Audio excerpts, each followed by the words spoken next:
Hi, I'm Tim Tuller, Canon for Music at St. John's Cathedral, with a couple words about the music for this Sunday, March 23rd.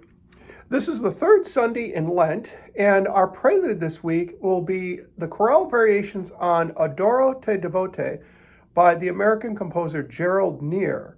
This piece is taken from a collection that was published in the early 1990s of several books of choral preludes, or organ compositions based basically on hymn tunes, by the American composer Gerald Near. Near, who's still alive, was born in 1942, and he studied at the American Conservatory in Chicago under Leo Sowerby. That's another name you'll sometimes see on programs here at St. John's.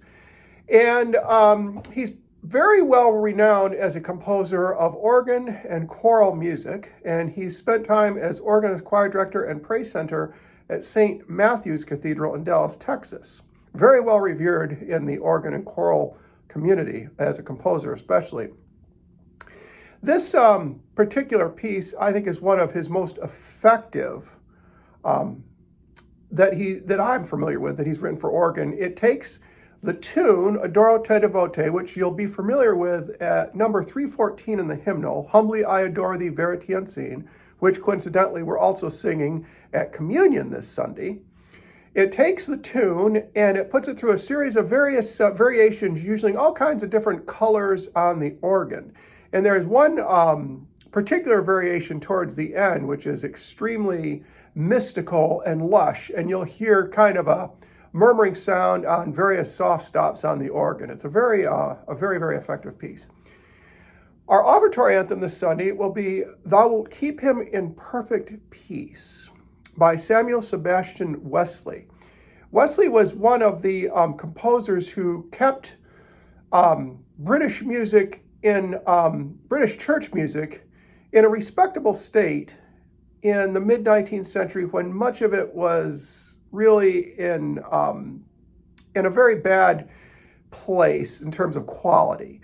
After Henry Purcell died in 1695, for a couple hundred years, British church music in general sank to some pretty low levels. And it's kind of a period that is not looked upon very well historically. But there were a few composers, Samuel Sebastian Wesley probably chief amongst them, along with Thomas Atwood, John Goss, and a couple others, that did manage to still put out music that was of very high quality.